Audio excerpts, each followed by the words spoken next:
Hello बच्चों, good morning. Edu science के online platform पे आपका स्वागत है। बीएससी और बीएससी बीएड सेकेंड ईयर की मैथमेटिक्स हम पढ़ रहे हैं। इसका पेपर फर्स्ट रियल एनालिसिस अपना चल रहा है। डेमो क्लासेस अब कंप्लीट हो चुकी हैं और आज से अपन पेड क्लासेस शुरू कर रहे हैं, तो ध्यान से समझिएगा। पिछले क्लासेस में अपन ने अनुक्रम या सीक्वेंस के बारे में बहुत कुछ पढ़ लिया था, तो मैं आप सबसे ये कहना चाहूँगा कि एक बार आप इस क्लास को देखने से पहले उन सारी क्लासेस का हल करके देखते चले आइए, ताकि आपके पुरानी चीज़ें रिपीट होती रहेंगी, आपको समझ में आ जाएगा कि सीक्वेंस किसे कहते हैं, अनुक्रम किसे कहते हैं, नेबरहुड क्या होता है, प्रतिवेश क्या होता है। ठीक है, ये सारी चीज़ें आपको वहाँ से क्लियर करके हुए यहाँ पर आनी है, और साथ साथ तो मैं बताऊँगा ये आपको। ठीक है, चलिए शुरू करते हैं। अपना टॉपिक का नाम है अनुक्रम का सीमा बिंदु या फिर limit point of a sequence. अनुक्रम का सीमा बिंदु या limit point of a sequence. पहले एक बार अपन इसकी डेफिनेशन समझ लें, जो एक्चुअल डेफिनेशन बुक के अकॉर्डिंग है। उसके बाद अपन आएंगे अपने देसी परिभाषा पे, और बहुत सिंपल तरीका समझा दूंगा कि ये इस तरीके से डिफाइन होता है। ठीक है, चलो। अनुक्रम का सीमा बिंदु या limit point of a sequence से मतलब है आपका कि एक वास्तविक संख्या अल्फा अनुक्रम xn का सीमा बिंदु कहलाती है। एक वास्तविक संख्या अल्फा अनुक्रम xn का सीमा बिंदु कहलाती है यदि अल्फा के प्रतिवेश में अनुक्रम के अनंत पद विद्यमान हो। यदि अल्फा के प्रतिवेश में अनुक्रम के अनंत पद विद्यमान हो, अर्थात अल्फा अनुक्रम xn का सीमा बिंदु होगा यदि और केवल यदि प्रत्येक एप्सिलॉन ग्रेटर देन 0 के लिए mod xn minus alpha less than क्या हो, epsilon for all n belongs to capital N। अब ये डेफिनेशन है, इसको किस तरीके से समझना है, इंग्लिश मीडियम वाले में लिख लेना। A real number alpha, a real number alpha is called limit point of a sequence xn, limit point of a sequence xn। ठीक है, if there exist infinite number of terms, infinite number of terms of sequence, if there exist infinite number of terms of sequence in the neighborhood of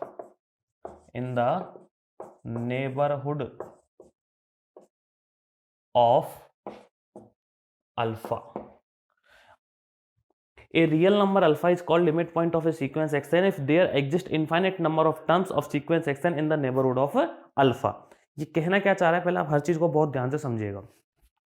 सारी चीज अभी आप definition पे बिल्कुल मत जाओ, अभी केवल अपन किस पर चल रहे हैं, एग्जांपल पर चल रहे हैं। ठीक है, एग्जांपल देखिएगा।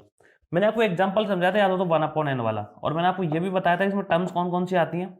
n हमेशा किस में बिलोंग करता है, नेचुरल नंबर में। n जो होता है वो हमेशा क्या होती है, प्राकृत संख्या। यदि आप 1 रखोगे तो 1/1 आपको 1 मिलेगा, 2 रखोगे तो 1/2 मिलेगा, 3 रखोगे तो 1/3 मिलेगा, 4 रखोगे तो 1/4 मिलेगा, ऐसे ही डॉट डॉट डॉट ये चलता चला जाएगा। क्या ये कभी जीरो होगा कि सर नहीं, ये कभी भी जीरो नहीं होगा, लेकिन हाँ जीरो के पास वाली वैल्यू तो इसमें मिलेगी मुझे। जीरो तो नहीं होगा, लेकिन जीरो के पास वाली वैल्यू मुझे इसमें मिलेगी। चलो ठीक है, ये मैंने क्या बना दी, लंबर लाइन। यहाँ पर क्या बना दिया, 0, यहाँ क्या बना दिया, 1। ठीक, अब आगे बढ़ता हूं मैं। 1 है, 1 के बाद कितना, 1/2, तो ये लीजिए 1/2 ये रहा। 1/3 की बात करूं तो 1/3 ये रहा। 1/4 की बात करूं तो 1/4 ये रहा। उसके बाद 1/5 आएगा, 1/6, 1/7, 1/8, 1/9, 1/10, 1/1000, 1/करोड़, 1/लाख, 1/ ऐसे बहुत सारी टर्म्स आती जाएंगी। मतलब जैसे जैसे आप आगे बढ़ोगे तो बहुत बहुत सारी टर्म्स इसमें मिलती चली जाएंगी। मिलेंगी नहीं मिलेंगी, कि हाँ सर इसमें तो बहुत सारी टर्म्स हमें मिलती चली जाएंगी। कितनी टर्म्स आएंगी, इनफाइनाइट नंबर ऑफ टर्म्स। क्योंकि मैं आपसे पूछूं कि नेचुरल नंबर कितने होते हैं, प्राकृत संख्या कितनी होती है, सर पता ही नहीं, बहुत सारी होती है, गिनती नहीं है उनकी। तो इनफाइनाइट नंबर ऑफ टर्म्स होती है, अनंत पद होते हैं किसमें, प्राकृत संख्याओं में। जब नेचुरल नंबर्स इनफाइनाइट हैं तो ये 1/n जो वैल्यू आने वाली है वो भी इनफाइनाइट आने वाली है। इनफाइनाइट वैल्यू नहीं आएगी, इनफाइनाइट नंबर ऑफ टर्म्स आएंगी, मतलब अनंत पद आएंगे जिनको अपन गिन नहीं पाएंगे, आएंगे बहुत सारे। इनफाइनाइट उसमें इंक्लूड नहीं है, ठीक है, अनंत पद उसमें मिलने वाले हैं। तो ध्यान से देखिएगा, ये इस तरीके से मैंने यहाँ पर देखा। तो 0 है ना, तो 0 का जो प्रतिवेश बनेगा, 0 का नेबरहुड बनेगा, 0 का जो प्रतिवेश या नेबरहुड बनेगा उसमें बहुत सारी इस सीक्वेंस की टर्म आने वाली है। इस अनुक्रम के बहुत सारे पद कहाँ आने वाले हैं, 0 के प्रतिवेश में, 0 के उसमें नेबरहुड में। तो जब 0 के नेबरहुड में इस सीक्वेंस के, इस अनुक्रम के बहुत सारे पद आने वाले हैं, तो 0 इसका क्या हो गया, लिमिट पॉइंट। तो जो xn हमारा अनुक्रम है, जो सीक्वेंस है ना 1/n, इसके प्रतिवेश में बहुत, जीरो के प्रतिवेश में इसके बहुत सारे टर्म्स हैं, इनफाइनाइट नंबर ऑफ टर्म्स हैं, जीरो के नेबरहुड में बहुत सारी इसकी टर्म्स हैं इस सीक्वेंस की, तो जीरो इसका क्या हो गया, लिमिट पॉइंट हो गया, जीरो इसका क्या हो गया, लिमिट पॉइंट हो गया। बात समझ में आई? अच्छा अब क्रॉस चलते, देखो सुनो, 1 की बात करता हूं मैं, तो 1 के प्रतिवेश में, मतलब 1 के प्रतिवेश में इसकी इनफाइनाइट नंबर ऑफ टर्म्स है या नहीं है। और एक बात और ध्यान रखना, ये प्रतिवेश का मतलब होता है प्रत्येक प्रतिवेश में, प्रतिवेश का मतलब क्या होता है, प्रत्येक, कि आप छोटा सा बनाओ नेबरहुड, चाहे आप बहुत बड़ा बनाओ, आप नेबरहुड प्रतिवेश बहुत छोटा बनाओ चाहे नेबरहुड आप बहुत बड़ा बनाओ, हमेशा ध्यान रखना है कि सब में ही इनफाइनाइट नंबर ऑफ टर्म्स होनी चाहिए। ऐसा नहीं है कि सर एक नेबरहुड में तो इनफाइनाइट नंबर ऑफ टर्म्स हैं और दूसरे नेबरहुड में इनफाइनाइट नंबर ऑफ टर्म्स नहीं है, अनंत पद नहीं है, तो वो क्या होगा, वहां पे फिर वो नेबरहुड नहीं बने, सॉरी लिमिट पॉइंट उसका नहीं बनेगा। जैसे देखना 1 है, अब जब पहले जीरो पे आता हूं, फिर से मैं जीरो को देखा, जीरो का आपने बनाया प्रतिवेश या नेबरहुड, इसमें सीक्वेंस की इनफाइनाइट नंबर ऑफ टर्म्स हैं, मतलब अनुक्रम के इसमें बहुत सारे पद हैं, गलत ठीक है आए। अच्छा ये वाला बनाया, इसमें भी है, अच्छा सर ये वाला बनाया, इसमें भी है, बहुत छोटा बनाया, इसमें भी है, यहाँ बनाया, इसमें भी है, तो इन सब में क्या आ रहा है, सीक्वेंस के इनफाइनाइट नंबर ऑफ टर्म्स आ रही है, मतलब इसमें अनुक्रम के बहुत सारे पद आ रहे हैं। यदि मैं बात करूं 1 की, 1 को देखिए, तो 1 का जो ये वाला सीक्वेंस है ना, जो ऐसे बनेगा, 1 का सपोज करो एक ये सीक्वेंस बना दिया, तो इसमें तो इनफाइनाइट नंबर ऑफ टर्म्स हैं, मतलब अनुक्रम के अनंत पद विद्यमान हैं, लेकिन यदि मैं ये वाला नेबरहुड बनाऊं तो इसमें तो एक भी टर्म नहीं है अनुक्रम की सीक्वेंस की। अगर मैं ये वाला नेबरहुड बनाऊं तो इसमें केवल 1/2 आ रहा है और कुछ आ ही नहीं रहा, जबकि डेफिनेशन क्या कह रही है कि जो भी लिमिट पॉइंट होगा या जो भी सीमा बिंदु होगा उसके प्रतिवेश में या उसके नेबरहुड में अनुक्रम के या सीक्वेंस के इनफाइनाइट नंबर ऑफ टर्म्स होने चाहिए, मतलब अनंत पद विद्यमान होने चाहिए, मतलब बहुत सारी टर्म्स होनी चाहिए। तो ये हमसे ये कहना चाह रहे हैं। तो मेरे हिसाब से आपको हल्का हल्का समझ में आ गया होगा कि यदि कोई रियल नंबर, कोई वास्तविक संख्या अल्फा है और अल्फा के नेबरहुड में या अल्फा के प्रतिवेश में कोई भी अनुक्रम या सीक्वेंस हमारे पास होगा, उसके इनफाइनाइट नंबर ऑफ टर्म्स उसमें है, मतलब उसके उसमें अनंत पद विद्यमान है प्रतिवेश में, ठीक है, तो उसको अपन क्या कह देते हैं, अनुक्रम का सीमा बिंदु कह देते हैं। बात समझ में आ गई? ठीक है सर, आगे सुनिएगा।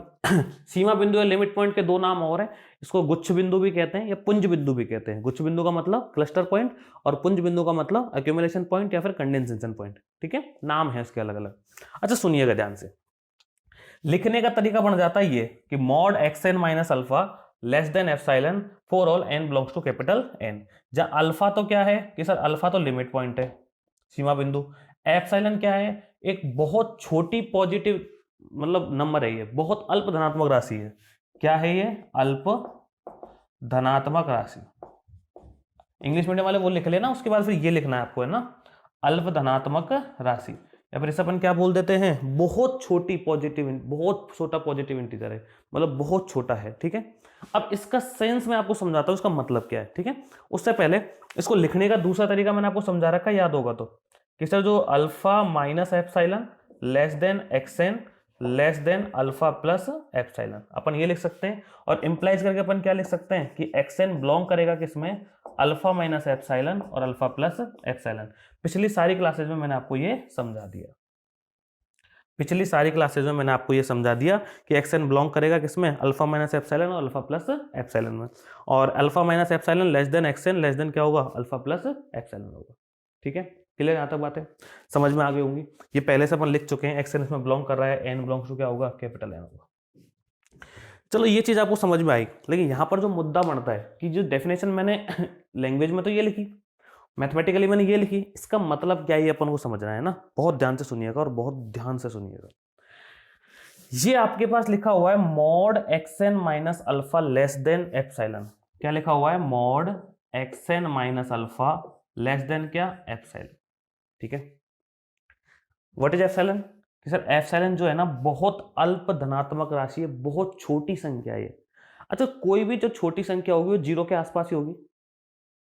पॉजिटिव यदि इंटीजर है, यदि पॉजिटिव कोई नंबर है और बहुत छोटा है तो जीरो के पास ही होगा। हो सकता है 0.00001 हो जाए, हो सकता है 1/2 हो जाए, हो सकता है 0.1 हो जाए, तो होगा तो किसके पास, जीरो के पास। ऐसा नहीं है कि सर मैंने 100 ले लिया, 100 एक अल्प धनात्मक राशि नहीं है, 100 बहुत बड़ी राशि हो जाती है, बहुत बड़ा नंबर हो जाता है। तो कोई भी जो अल्प धनात्मक राशि जो होगी और बहुत छोटा पॉजिटिव इंटीजर, बहुत छोटी पॉजिटिव नंबर जो होगा वो होगा क्या कि सर वो जीरो के पास ही होगा। ये बात क्लियर है आपको? कहाँ होगा वो, जीरो के पास होगा। अब यदि वो जीरो के पास है तो बहुत ज्यादा पास में जीरो के, हो सकता है 0.01 हो जाए, हो सकता है 0.001 हो जाए, हो सकता है 0.000001 हो जाए, लेकिन है जीरो के पास। ठीक, ये वैल्यू कैसी है, मॉड वैल्यू है, ये हमेशा क्या रहेगी, पॉजिटिव रहेगी। ये वैल्यू हमेशा क्या रहेगी, पॉजिटिव रहेगी। ये वैल्यू किसकी है, मॉड की। मॉड की वैल्यू क्या रहती है, हमेशा पॉजिटिव रहती है। वैल्यू किसकी है, मॉड की। मॉड की वैल्यू हमेशा क्या रहती है, पॉजिटिव। तो ये वैल्यू पॉजिटिव है, ये एप्सिलॉन से छोटा है। पॉजिटिव वैल्यू का मतलब क्या होता है कि सर जीरो से बड़ी वैल्यू। पॉजिटिव वैल्यू का मतलब क्या होता है कि जीरो से बड़ी वैल्यू। तो ये तो कह रहा है कि वैल्यू जो है ना वो जीरो से बड़ी है, ठीक है। और ये कह रहा है कि जीरो के पास या एक बहुत छोटे नंबर से भी छोटी है। ये तो कह रहा है कि जीरो से बड़ी है, पॉजिटिव है, ठीक है। ये क्या कह रहा है कि जीरो के क्या है, बहुत ज्यादा पास में है, या उससे क्या है, जीरो की जो बहुत ज्यादा छोटी संख्या है उससे भी छोटी है। कहने का मतलब ये हो रहा है कि ये जो वैल्यू है ना, ये बहुत ज्यादा छोटी वैल्यू है। ये जो वैल्यू क्या है, बहुत ज्यादा छोटी, क्योंकि ये पहले से ही अल्पधनात्मक राशि है, उससे भी छोटा ये है, और ये पॉजिटिव भी है, तो डेफिनेटली क्या है, ये खुद भी बहुत छोटा है। किसके पास है, ये जीरो के पास है, मतलब खुद क्या है, बहुत छोटा है ये, ठीक है। तो ये बात क्लियर हुई आपको यहां तक कि ये क्या है भैया, ये बहुत ज्यादा छोटी वैल्यू है। क्या है ये, बहुत ज्यादा छोटी वैल्यू है। क्लियर हुई चीज यहां तक, चलो ठीक है सर। जब ये बहुत छोटी वैल्यू है, क्या ये डिफरेंस है किस किस का, एक्सएन का और अल्फा का। एक्सएन और अल्फा के बीच का क्या है, ये अंतर है, और ये बहुत छोटा है। दो चीजों के बीच में अंतर बहुत कम है, दो चीजों के बीच में डिफरेंस बहुत कम है। इसका मतलब क्या है कि वो दोनों चीजें बहुत ज्यादा पास पास हैं। दो चीज हैं, ठीक है, दो नंबर हैं, कुछ भी है, वो उनके बीच का डिफरेंस बहुत कम है। इसका मतलब क्या है कि वो दोनों बहुत ज्यादा पास पास हैं। दो नंबर्स के बीच का डिफरेंस बहुत ज्यादा कम है। इसका मतलब क्या हो रहा है कि वो दोनों बहुत ज्यादा पास पास हैं। मतलब एक्सएन और अल्फा क्या है, बहुत ज्यादा पास पास है, और यही हो रहा है। देखो यहाँ पर जीरो का क्या लिया था मैंने, लिमिट पॉइंट लिया था, ठीक है। जीरो के पास में एक्सएन की बहुत सारी टर्म्स आ रही है, मतलब अनुक्रम में सीक्वेंस के बहुत सारे पद आते रहे, तो उनके बीच का डिफरेंस क्या होता जा रहा है, यहाँ पे बहुत कम होता जा रहा है। भाई जैसे जैसे जीरो के पास हम बढ़ते जा रहे हैं, तो जीरो में और उनमें डिफरेंस जो है ना वो बहुत ज्यादा कम होता चला जा रहा है। चीज क्लियर होगी। तो ये आपका क्या होता है, लिमिट पॉइंट होता है, ठीक है। लिखिए, नोट करिए, फिर अपन आगे बढ़ते हैं।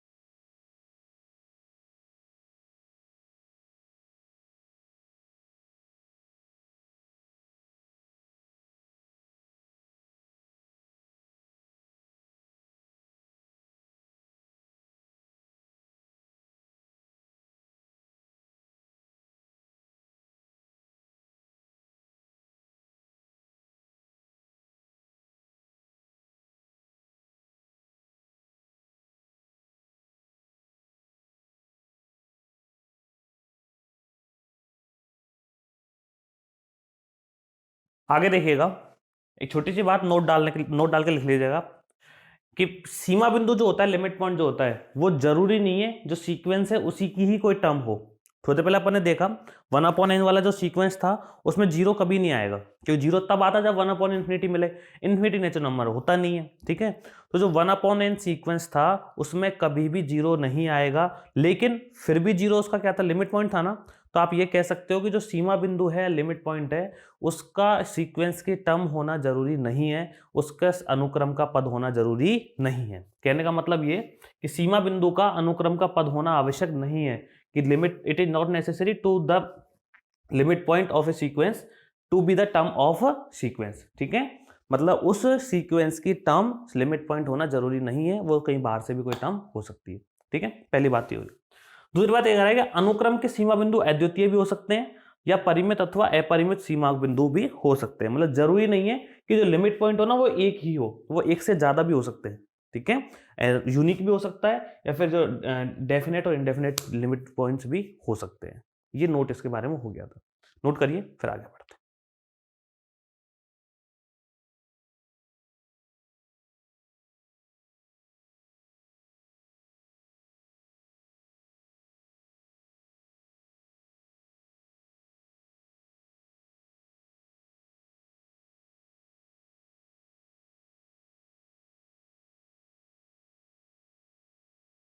आगे देखिएगा, लिमिट ऑफ ए सीक्वेंस, अनुक्रम की सीमा।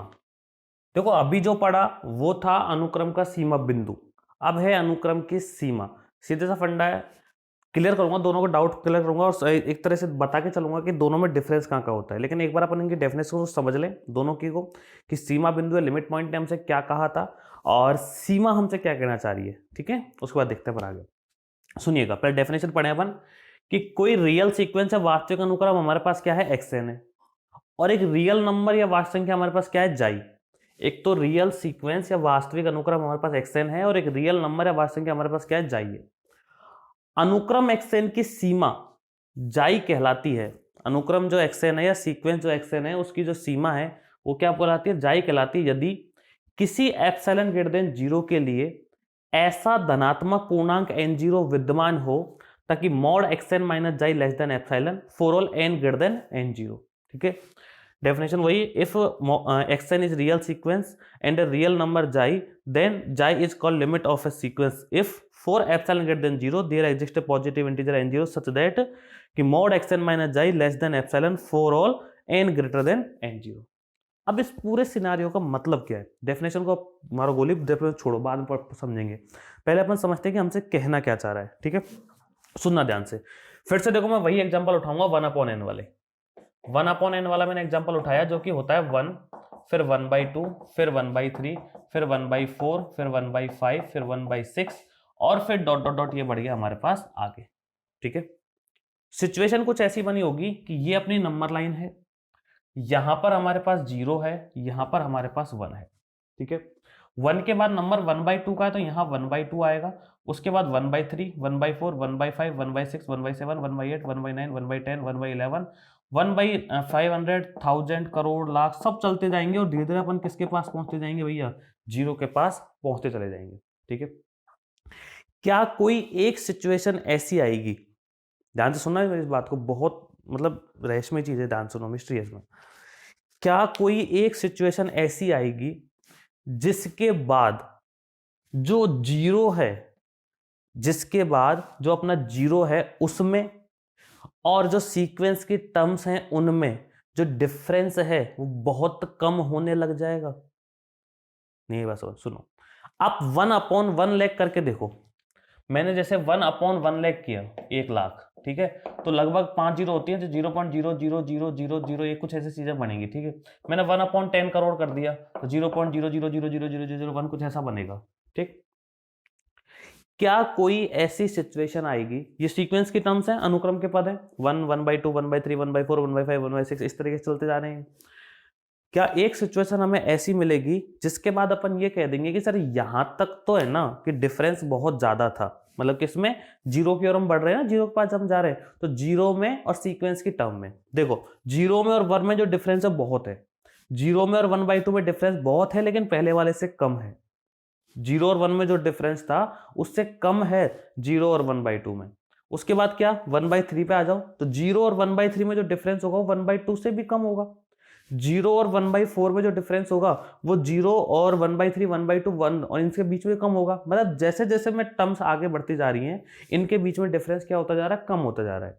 लेकिन कोई एक सिचुएशन तो मुझे ऐसी मिलेगी, कोई एक स्थिति तो मुझे ऐसी मिलेगी जिससे आगे मैं ऐसे बोल दूंगा सर ये स्थिति ऐसी है, मतलब जो नंबर ऑफ टर्म्स है, जैसा हो सकता है कि वो 1 लाख के बाहर आ रही हो सकता है कि वो 10 लाख के पास आ रही हो सकता है वो 1000 के पास ही आ रही हो, कि सर उसके बाद की जो टर्म्स है ना उनमें और 0 में जो डिफरेंस है वो बहुत कम हो गया, उसको अपन मेजर भी नहीं कर सकते, मतलब उसको अपन माप भी नहीं सकते, इतना कम डिफरेंस हो गया। हो सकती है चीजें, ठीक है। मतलब एक सिचुएशन ऐसी आती है, अपन आगे बढ़ते जा रहे हैं, बढ़ते जा रहे हैं, बढ़ते जा रहे हैं, एक स्थिति ऐसी मिल जाएगी कि जिससे आगे बढ़ने पर 0 में जो उसका सीमाएं लिमिट है उसकी जाई जो अपन बोलते चल रहे हैं उसमें, और सीक्वेंस की टर्म्स में मतलब अनुक्रम के पदों में जो डिफरेंस है ना, वो जो अंतर है वो बहुत कम हो जाएगा, मतलब वो बहुत ज्यादा पास पास हो जाएंगे वो, ठीक है। अब समझना, देखो कहना क्या चाह रहा है। ये बात तो हो गई, मैंने आपको एग्जांपल समझा दिया। अब डेफिनेशन में फिर से आता हूं मैं, सुनो कि एक्सन और जाई हमारे पास क्या है, ये तो रियल सीक्वेंस है और ये हमारे पास क्या है, वो रियल नंबर है जिसको लिमिट 1 बोलते हैं। अनुक्रम एक्सन की सीमा जाई कहलाती है, मतलब जाई को बोलते हैं लिमिट, जाई को सीक्वेंस एक्सन की लिमिट बोलते हैं, जाई को अनुक्रम एक्सन की क्या बोलते हैं, लिमिट बोलते हैं।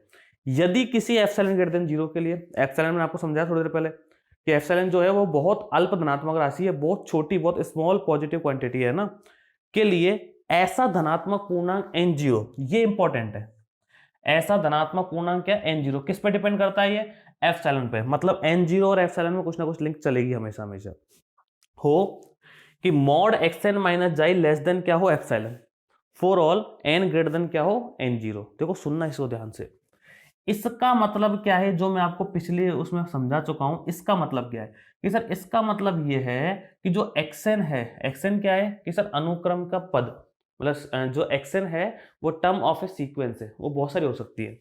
जाई हमारा क्या है कि सर, जो जाई है ना, वो जाई लिमिट है जिसकी ओर अपन अग्रसर हो रहे हैं, जिसकी ओर अपन बढ़ रहे हैं, ठीक है, वो कोई रियल नंबर है। इनके बीच का जो डिफरेंस है, इनके बीच का जो अंतर है, देख लो यहां से, यहाँ एक्सएन में से जाई को माइनस किया हुआ है, फिर मॉड लिया हुआ है, तो एक्सएन तो क्या हो गई, सीक्वेंस की टर्म्स, अनुक्रम के पद, ठीक है। जाई हमारे पास क्या है, कोई नंबर है, रियल नंबर है।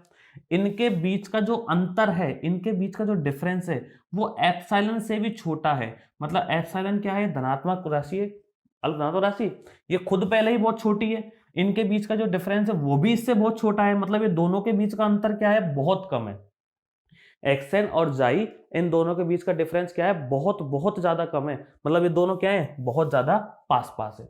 लेकिन एक कंडीशन साइड में ये लिखी हुई है कि जो एन है वो ग्रेटर देन क्या है, n0, मतलब n0 से आगे बढ़ने पर, n क्या है, नंबर ऑफ टर्म चलती है ना, ठीक है, n0 कोई सिचुएशन मिलेगी, उससे आगे बढ़ने पर, n0 जो सिचुएशन मिलेगी उससे आगे बढ़ने पर जो n होगा, तब जाके ये चीजों का अंतर बहुत कम है। मैं तो आपसे वही कह रहा था कि जो एक अपन आगे बढ़ते जाएंगे बढ़ते जाएंगे बढ़ते जाएंगे, लेकिन एक सिचुएशन मेरे पास ऐसी आएगी, एक कंडीशन मेरे पास ऐसी आएगी जिससे आगे बढ़ने पर सीक्वेंस में, और जो लिमिट है उसकी, जो कौन जाई है, उनके बीच का डिफरेंस क्या हो जाएगा, बहुत ज्यादा कम हो जाएगा। जैसे लिमिट इसकी 0 है, इसकी लिमिट पॉइंट भी 0 है, इसका लिमिट भी 0 है, बताऊंगा डिफरेंस दोनों में क्या होता है। लिमिट इसकी क्या है, 0 है, ठीक है, 0 की ओर अपन बढ़ते जा रहे हैं, ठीक। एक सिचुएशन हमें कहीं ना कहीं ऐसी मिलेगी, हो सकता है 1000 पे मिल जाए, हो सकता है 1 लाख पे मिल जाए, हो सकता है 1 करोड़ पे मिल जाए, कुछ भी मिल सकता है ना, कि वहां से आगे जो 0 है और जो सीक्वेंस की टर्म्स है, अनुक्रम के जो पद हैं, उनके बीच का अंतर क्या होगा, बहुत कम होगा, उनके बीच का अंतर क्या होगा, बहुत ज्यादा कम हो जाएगा, ठीक है। तो ये कहना चाह रहा है, और जो सिचुएशन है ना जिसके बारे में बार बार बात कर रहा हूँ, वो स्थिति की, कि वो स्थिति, वो सिचुएशन, वो स्थिति, वो सिचुएशन, वो सिचुएशन को ही अपन क्या बोलते हैं, n0 बोलते हैं। जिससे आगे बढ़ने पर n0, n जो है वो n0 से ग्रेटर है, मतलब बड़ा है, तो n0 से आगे बढ़ने पर, मतलब एक मान लो कि n0 अपन को 1 लाख मिल गया, तो 1 लाख से जो आगे बढ़ोगे आप, तो 1 लाख से आगे बढ़ने पर किस किस में, सीक्वेंस की टर्म्स में और जाई में जो डिफरेंस है वो बहुत क्या हो जाएगा, कम हो जाएगा। जैसे 0 है, अब जैसे मैं n की वैल्यू 1 लाख रखूं या 1 करोड़ रख दूं, ठीक है, तो 0.00001 आएगा, तो उसमें और 0 में डिफरेंस हो गया ना बहुत कम। तो n0 कोई ऐसी सिचुएशन है जिससे आगे बढ़ने पर, n0 एक ऐसा मान है, ऐसी स्थिति है, ऐसी सिचुएशन है जिससे आगे बढ़ने पर, सीक्वेंस की टर्म्स और जो लिमिट है जाई, उनके बीच का डिफरेंस क्या हो जाता है, बहुत ज्यादा कम हो जाता है। मेरे हिसाब से आपको अब समझ में आ गया होगा, घबराने की बिल्कुल जरूरत नहीं है, तसल्ली से इसको समझो। मैं तो ये कहूँगा इसको दोबारा से देखो, आप पीछे जाओ 10 मिनट और फिर दोबारा सुनो इसको जो मैंने बोला है, फिर भी डाउट रहे फिर दोबारा देखो, फिर समझो, फिर दोबारा देखो, फिर समझो, और फिर भी डाउट रह जाए फिर मुझसे डायरेक्टली पूछ लो, ठीक है। चलो एक बार इसे नोट करो, फिर अपन आगे बढ़ते हैं। एग्जाम्पल लिखना चाहो तो लिख लेना, बाकी सारी चीज़ें समझने की है। डेफिनेशन लिखो, तो इसमें भी कुछ एक दो नोट है वो मैं लिखवाता हूँ आपको।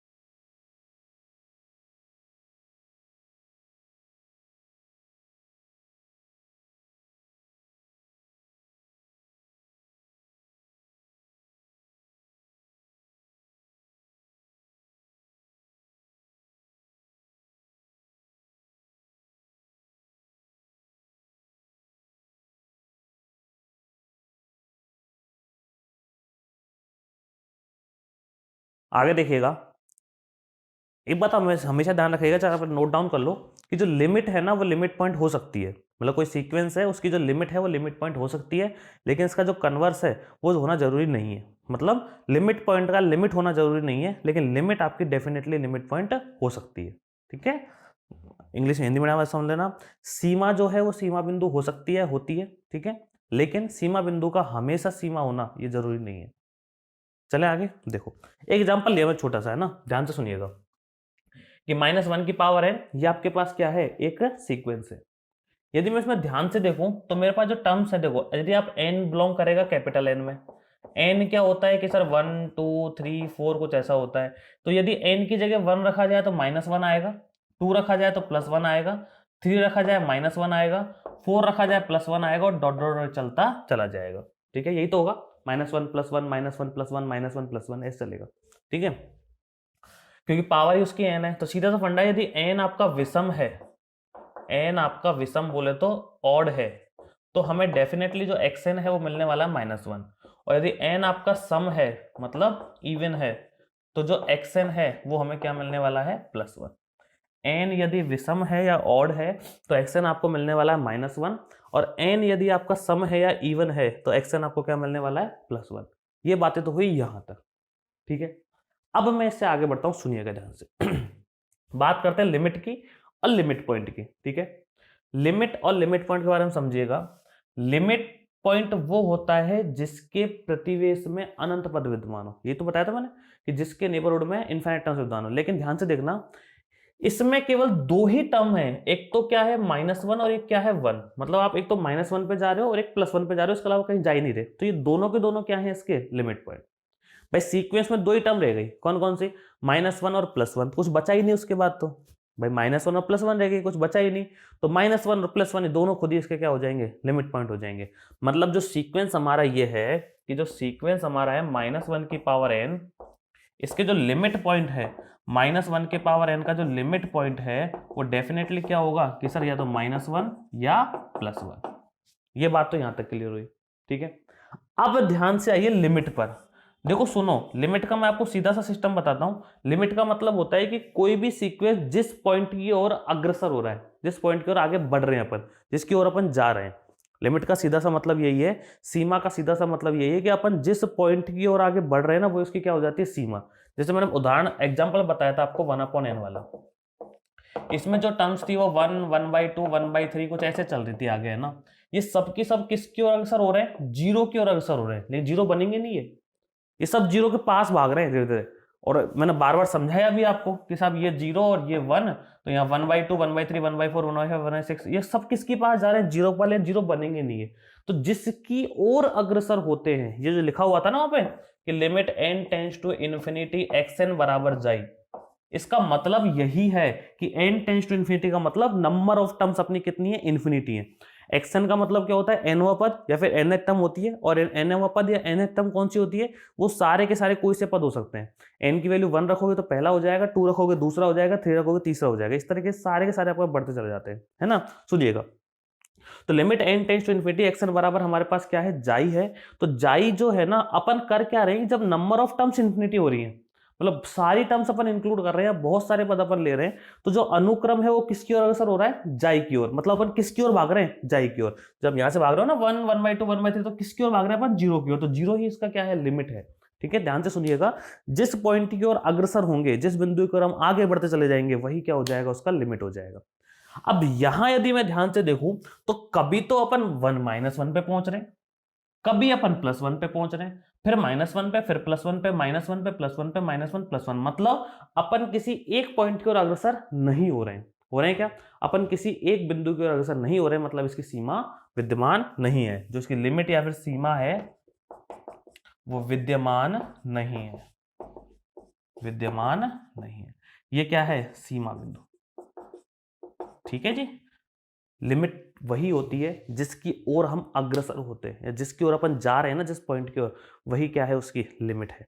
लेकिन इसमें गड़बड़ क्या हो रही है, यहाँ तो -1 भी आ रहा है, +1 भी आ रहा है, -1 +1 माइनस, अपन मतलब एक तरह से कूद रहे हैं, कभी -1 में पहुंच गए, फिर वापस +1 पे आ गए, फिर -1 पे, फिर +1 पे। सिचुएशन कुछ ऐसी है, देखो यहाँ रहा -1, यहाँ रहा +1, कभी यहाँ से यहाँ गए, फिर यहाँ आए, फिर यहाँ गए, फिर यहाँ आए, फिर यहाँ गए, फिर यहाँ आए, तो यही चल रहा है सिचुएशन, रुक नहीं रहे हैं अपन। एक डेफिनेट पॉइंट की ओर अपन अग्रसर नहीं हो रहे हैं, ठीक है। मतलब ये नहीं कह सकता कि सर मैं 1 की ओर जा रहा हूँ, या मैं ये नहीं कह सकता कि -1 की ओर जा रहा हूँ। तो इस वजह से क्या है, इसकी लिमिट नहीं है, इसकी सीमा विद्यमान नहीं है। हाँ, लिमिट पॉइंट या सीमा बिंदु इसका विद्यमान जरूर है, ठीक है। चलिए नोट करिए, फिर अपन आगे बढ़ते हैं।